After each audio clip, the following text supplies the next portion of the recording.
አሁን ዲያስፖራ ወገኖቻችንን እናንሳቸው። ዲያስፖራ ያሉ ወገኖቻችን ስራ ይሰራሉ፣ በሰዓት ነው የሚከፈላቸው፣ ገንዘብ ያገኛሉ። ሬንት ካላቸው ቤት ኪራያቸውን ይከፍላሉ። ቤት ገዝተው ከሆነ በሞርጌጅ በየወሩ የሚከፍሉት አለ፣ ያንን ይከፍላሉ። መኪና አውጥተው ከሆነ በዱቤ ያንን ይከፍላሉ። ከዛ አልፈው ኢትዮጵያ ያሉትን እናትና አባታቸውን ይረዳሉ። ሰክሰስፉል ናቸው።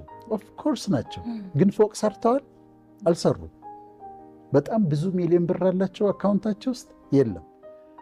አሁን እነሱ ስኬታ አይደለሁም ብለው ሊያስቡ ይችላሉ።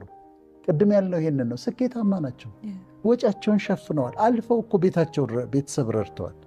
ፎቅ ስላልሰሩ የሆነ ቤት ስላልሰሩ ስኬታማ አይደሉም እንላቸው አንችልም። ስለዚህ ይሄ ዩቲሊቲያቸውን ከከፈሉ ወጫቸውን ከሸፈኑ ሰክሰስፉል ናቸው። ይህ ፋይናንሻል ሰክሰስ ነው።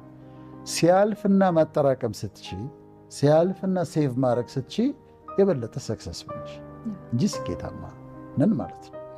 እሺ፣ ስድስተኛ